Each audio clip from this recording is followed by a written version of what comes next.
보통은 돈을 한 3억에서 5억 주고 캠프를 통째로 이제 지지선을 하게 하거든요. 그게 일상화돼 있어요. 김태우 이거는 고발 안 해?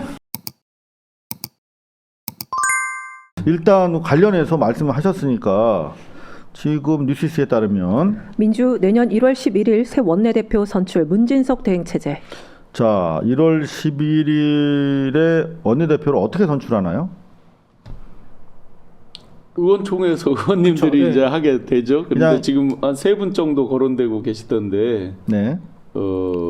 눈에 띄는 대표적인 의원님이 이제 서영교 의원님이 눈에 띄었었는데 아마 추가적으로 더 출마 의향자가 있을 수 있겠습니다. 다만 자녀 임기이기 때문에 임기가 이제 짧아서 그렇죠. 5월에 임기가 끝나니까. 그래서 이제 그 부분이 아마 출마 결심하시는 분들에게 약간 걸림돌이 될 것 같습니다. 보통 이 정도 되면 그냥 비대위로 가거나 이제 뭐 대행 체제로 가게 되는데 지금 상황이 상황인 만큼 이제 원대를 뽑아가지고 이제 운영을 하려고 하는 것 같고, 그러니까 뭐 너무 늦었다라고 얘기하시는 분들도 있는데 어떻게 보면은 김병기 원내대표 입장에서 버틸 수 있을 거다라고 생각을 했을 수도 있고 아니면은 이제 12월 본회의 끝나고 지금 가장 뭐 한 해가 넘어가는 상황이니까 이제 가장 한가한 시점에 이제 내려놓은 게 아닌가 생각도 들고. 근데 사실 어제까지만 해도 제가 취재를 해보면 내려놓을 생각이 전혀 없으셨어요. 그런데 MBC에서 오후 5시쯤인가 강선우 의원 관련한 1억 이야 6시인가요? 네, 어제 저녁 6시쯤에 강선우 의원 관련해서 1억 가지고 통화한 내용이 공개가 되면서 더 이상 버티기 좀 어렵겠다라고 판단을 하신 것 같습니다. 박정, 백혜련, 한병도, 조승래, 이현주, 김영진 의원 등이 거명이 되고 있는데, 자 지금 원내대표 중요한 자리인데요. 지금 어느 분이 유력한지는 우리가 국회의원은 아니니까 아마 그거는 알 수 사실은 이제 우리 일반 당원의 정서와 의원님들 내부 네트워크에서 벌어지는 일은 또 다르기 때문에 그 누구도 예단을 할 수가 없을 것 같습니다. 그래도 정청래 대표에 대한 어떤 견제 심리 같은 게 작용하지는 않을까요? 아마 상대적으로는 있겠죠. 상대적으로. 최고위원 보궐선거도 이제 진행 중이기 때문에 거기에 맞물려서 이제 후보들이 또 같이 거론이 되겠죠. 뭐. 그 시점이 어떻게 다른 거예요? 최고위원 보궐선거랑 최고위원 같은 날. 아니요, 같은 날입니다. 같은 날이에요? 1월 날짜상. 11일에 하는 걸로. 아 그런가요? 18일로 알고 있어가지고 저는. 11일일 겁니다. 머릿속에 18이라는 숫자가 많이 있는데요. 농담이었습니다. 자, 그런가 하면 강선우 의원 좋아하시는 분들이 많으실 텐데 속보입니다. 정청래 1억 원 수수 의혹 강선우 당 윤리감찰단 진상조사 지시. 네. 진실이 드러나 봐야 될 것 같아요. 아직까지는 상당히 팩트가 제한적인데 이제 팩트는 1억이 들어왔고 그것을 돌려줬다는 것인데 그 와중에 그 금원 제공자가 단수공천이 됐다. 네. 요겁니다. 네, 그 본인은 돈을 준 적이 없다라고 언론상에 그렇게 답은 했더라고요. 돈을 준 적이 없대요? 없다고. 그러면 아마 그럽니다. 그러니까 만약에 했다 그러면 계좌는 아니라는 얘기겠죠. 그렇게 말을 했다 그러면. 네. 그러니까 들어온 김경우 의원이 돈을 준 적이 없대요? 예, 그렇게 언론상에 무슨 답을 말이에요? 했어요. 그러면? 현금을 준 적이 없다? 아니 그거는 뭘 줬지? 본인이 모르지. 모르는 일이다. 입장문을 낼 때 네. 돈을 준 건 금시초문이라고 네. 이제 얘기를 해버려서 그러면 강선우랑 김경기 보자지. 의원은 무슨 얘기를 한 거야? 그러니까 네. 소통이 안 된 것 같아요. 다 다른 말을 하고 예. 있더라고요. 보좌관도 모른다 그랬고. 여하튼 좀 네. 일단 지금 확실한 것은 두 분의 통화 예. 내용은 분명히 있는 것이고 통화가 아니라 보니까 어디 만나서 회의실에서 대화한- 이렇게 네, 한 만나서 대화인 만나서 것 대화한 같아요. 거예요. 가서 봐. 통화가 아닌 걸로 보여져요. 아니면은 그 자리에서. 좀 문제가 있다. 회의실 같은 데서 한 제3자가 녹음했으면 통비법 본인이 문제가 있을 그걸로 수 얘기는 있다. 하더라고요. 네. 네. 왜냐하면 강선우 의원이 밝힌 바에 따르면은 통화 내용을 그 녹취된 걸로 아니 통화가 아니에요. 네, 저도 왜냐하면 만나서, 밖에서 네. 보좌진이 들어오려고 그러는데 들어오지 말라고 이렇게 하는 그런 게 있어요. 내용에 저도 보면. 그렇게 알고. 야, 그럼 요거 좀 상당히 좀 복잡한 사안으로 발전할 가능성이 있네요. 여하튼 요거는 사안이 예민하니까 저희가 팩트 파인딩을 더 해서 여러분들에게 공유에 올리도록 하겠습니다. 근데 그 민주당 내에서도 따로 이제 감찰한다고 하지만 국민의힘 김태우 씨가 이 건에 대해서 고발을 하면서 수사가 착수가 된 걸로 알고 있거든요. 그 김태우가 아직도 살아 있어요? 아직도 살아서 강서하면 이제 막 윤석열 베이비가 윤석열 감옥에 있는데 그냥 아직 살아 있어? 그러니까 자기의 소명을 다하려고 하는 듯 이제 마지막 힘을 내서 달리는 것 같아요. 근데 이제 다른 당내에서도 아마 고발장 접수를 할 거다라고 예고는 한 것 같은데. 아까 정의당에서도 뭐 고발을 하겠다고. 그렇죠. 예. 그러니까 제 걱정은 정의당 아직 정의당이 살아 있어요? 그러니까 걱정은 뭐냐면 낯설다. 민주당의 어떤 사건이 터졌을 때 그냥 타당에서 숟가락 얹으면서 거기서 뭘 다시 자기네들이 떠먹으려고 하지 말고 개인의 일탈로 볼 것이 아니라 국회 내에서 지선이나 뭐 총선 다가오면 암암리에 벌어지는 없어져야 될 관행이잖아요. 그러니까 이거는 체제의 전환, 다시 제도 개편 하는데 좀 목소리를 높였으면 좋겠어요. 고발러로 알겠습니다. 등극하지 말고. 일단은 제가 봤을 때 내란당은 이 사안과 관련해서 발언할 자격이 없다 하는 취지로 우리 잘생긴 한준호 의원께서 하신 말씀이 만약 있습니다. 300가지 차이 나면 잘 좀 도와서 단수를 좀 해주십시오. 경선을 하게 되면 이제 어떤 문제가 생기냐면 의원 같은 데는 돈으로 매수를 합니다. 보통은 돈을 한 3억에서 5억 주고 캠프를 통째로 이제 지지선을 하게 하거든요. 그게 일상화돼 있어요. 그러다가 만약에 이제 뭐 걸리면 우리 당이 망하는 건데 제가 할 때도 예전에 할 때도 다른 후보가 저한테 돈을 5억을 요구하더라고요. 헐. 지금 또 돈이 오가는 분위기가 지금 또 약간 나오고 있어요. 그런 게 있기 때문에 경상도는 뭐 3배씩 차이 나면은 그거는 정리를 해주시면 좋죠. 자, 근데 여기는 3에서 김태우 이거는 고발 안 해? 야, 이거 정의당 균형 감각 있게 이거는 왜 하자. 고발 안 했어? 강서가 아니라서. 발작 버튼이 있거든요. 예, 자기 지역구. 예. 아니 그리고 추경호 의원 같은 경우에 그때 20개 얘기 나왔었잖아요. 20개. 그쵸. 뭐 대구시장 나간다며. 또. 그러니까 뭐 그렇고 치면은 3에서 5억이면 좀 싼 게 아닌가. 그러니까 점점점 금액이 떨어져요. 그리고 추경호 전 원내 같은 경우에는 그 20개 받은 얘기가 그쵸, 나오고 예. 나서 바로 내란이 일어나 버려서 그러니까. 흐지부지 됐지만 이건 아니기 때문에 금액 격차가 있네요. 네. 진짜 젓가락의 대명사죠. 한국일보. 강선우 공천 헌금 1억 수수 의혹에 한동훈 즉시 특검을. 그냥 나올 때 안 나올 때 이런 기사를 왜 써주는 거야?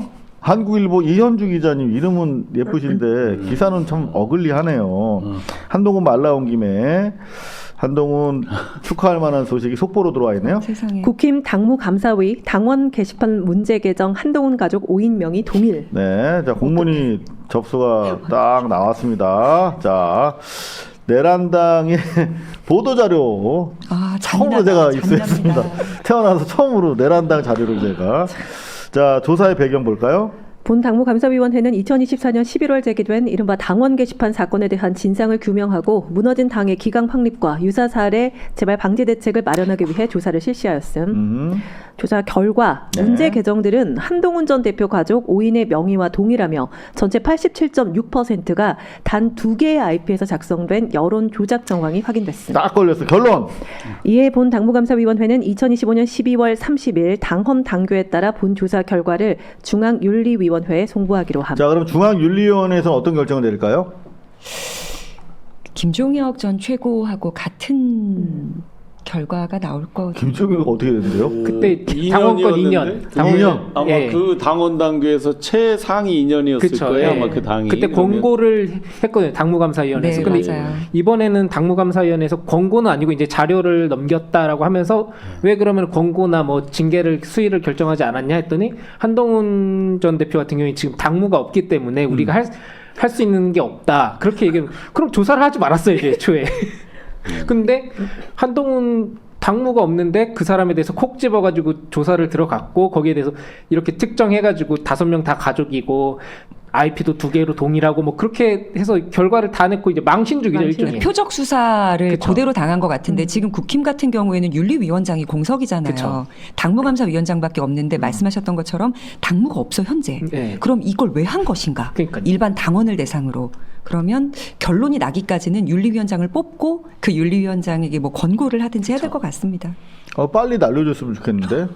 그러면 못 날리는 거예요? 쪽만 주고? 근데 토크 콘서트 한 결과를 보면 네. 인기가 어마어마합니다. 국민의힘 내부 그 지지자들이 많아요. 솔치 않더라고. 그래서 솔찬이 많죠. 그래서 날려야 돼 빨리. 장동혁 대표 입장에서는 서둘러 날리는 것이 이롭겠죠. 예. 근데 우리 민주진영을 위해서도 한동훈 빨리 좀 유튜버로 좀 복귀시켜줘야 되는 거 아니에요? 길을 좀 그러니까 희한한 게 네. 아까 뭐 남겨놓는 게 나은가? 예, 특검하자 뭐 자기 얘기 아닌 거에 대해서는 정말 SNS 열심히 하거든요. 근데 당원 게시판 관련해서는 단 하나도 올린 게 없습니다. 아, 그건 유튜버가 바른 입장이 아니지. 아, 자기 그래요? 것도 이렇게 풀면서 가야. 근데 심지어 저희가 이제 친한계 쪽에 취재를 하고 했을 때 네. 친한계들은 당원 게시판 당원 게시판이 금기어입니다. 아예 물어볼 수조차 없는 거예요. 한동훈에게 이거 어떻게 된 거예요? 이거 진상이 뭡니까라고 아예 언급조차 안 되고 그냥 없는 사건이 되는 거예요. 그러니까 자기들도 막 답답하다 뭐 어쩌고 뭐 직접 하시겠죠 뭐 그렇게 얘기를 하는 거지. 아예 물어볼 생각을 안 해봤어요. 친한계가 누구예요? 요 사람들 아니에요? 요 사람들? 얼굴 없는 사람들? 친한 추정은 또 그렇게 되죠. 친한계가 의원이 있나요? 거의 지금 없는 걸로 알고 있는데.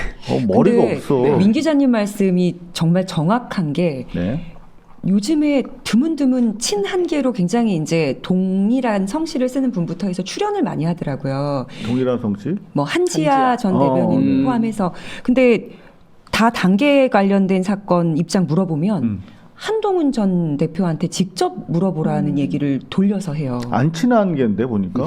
그러니까 쉴드는 하지만 그것에 대한 당신의 입장은 뭐냐라고 이제 진행자가 물으면 한동훈 당사자에게 직접 물어보시죠. 라고 자기들도 그렇게 말을 얘기를 못하는 해요. 거죠. 들어본 적이 없으니까. 그러니까 약간 거기에 대해서. 볼드모트처럼 그렇게 돌려서 답은 어디서도 들을 수 없고. 한동훈이 남아 있는 게 나아요. 빨리 사라지는 게 나아요. 저는 안 봤으면 아마 좋겠는데. 이제 이 이 근데 뭐 출발이 어디서 왔을 정치적으로 거냐면 여러 수를 또 고려하시는 분들은 있는 게 낫다는 또 말씀도 하시고. 아마 그 장동혁 대표가 그 보수 진영 주자에 1등 나온 적이 있거든요. 네, 대선 대선 후보로 뭐 지속성이 있는지 그건 아직 모르겠는데 그게 이제 사람을 아주 환상에 빠지게 만들거든요. 그러면 태양이 이제 둘이 될 수 없는 거죠. 그들 입장에서. 그러면 일종의 이제 들빼지기로 이제 한 방에 이제 날리려고 하는데 그러다가 이제 되치기를 언제 어떻게 느슨하면 당한단 말이죠. 그래서 사실은 제 생각에는 이렇게 계속 티격태격하는 게 훨씬 민주진영에는 좋을 것 같긴 해요. 남아 있는 그대로. 예. 네. 뭐 좋든 나쁘든 간에 저는 안 봤으면 좋겠습니다. 이준석이랑 한동훈은 안 봤으면 좋겠습니다. 자, 저희가 약속한 시간이 다 지났네요. 자, 오늘도 바쁜 시간 내서 여러분들과 함께 해주신 우리 신용환 교수님 감사합니다. 네, 감사합니다. 이제 내란 특검, 김건희 특검 이렇게 정리하는 걸 보고 정말 참담함을 느꼈습니다. 실체적 진실이라는 게 분명히 있는데 어찌 21세기 완벽히 모바일 시대, 투명 시대에 이런 것들이 이렇게까지 가려질 수 있는가? 과연 기득권, 식자들의 민낯이 이 정도인가? 기득권 카르텔이 이 정도인가에 대해서 정말 많이 보고 있습니다. 그래서 빨리 조속히 2차 종합특검이 실시가 돼서 명확한 V제로 진짜 직접적인 내란의 동기 이런 실체적 진실에 대해서 빨리 가려지기를 새해에는 꼭 가려지기를 바랍니다. 네, 건강 관리 좀 잘하세요. 네. 앞으로 좀 중요한 일들 많이 나와 있으니까. 네. 자, 그리고 감미정 전 대변인님. 네, 뭐 이해운 장관 후보자부터 해서 대통령 인사로 주말 내내 떠들썩했는데 대통령의 인사에 대하여 말이라도 한 숟가락 얹고 싶은 분들에게 드리고 싶은 저의 속내입니다. 네. 대안을 제시하거나 혹은 그 인사에 대해서 내 방어 혹은 공격 논리가 사라졌기 때문에 그 말밖에 할 수 없는 상황이라면 그냥 지지하고 청문회까지 좀 기다려보심이 어떨까 싶습니다. 네, 말씀 감사하고요. 자, 민국 기자. 이제 오늘 마지막이잖아요. 2025년 마지막인데 저는 내년에 나오는데 이렇게 내란이 정리가 안 되고 2026년을 맞을지는 몰랐거든요. 근데 이제 어쨌든 내년까지도 이어지게 됐고 내년에 또 특검이 또 진행될 것 같고 하는 상황에서 이제 더 열심히 하겠습니다. 감사합니다. 네, 감사합니다. 한 해 동안. 자, 그리고 우리 김지영 떠하나님. 네, 저도 내년에 뵐 것 같습니다. 여러분 한 해 정리 잘 하시고요. 내년에 찾아뵙도록 하겠습니다. 고맙습니다.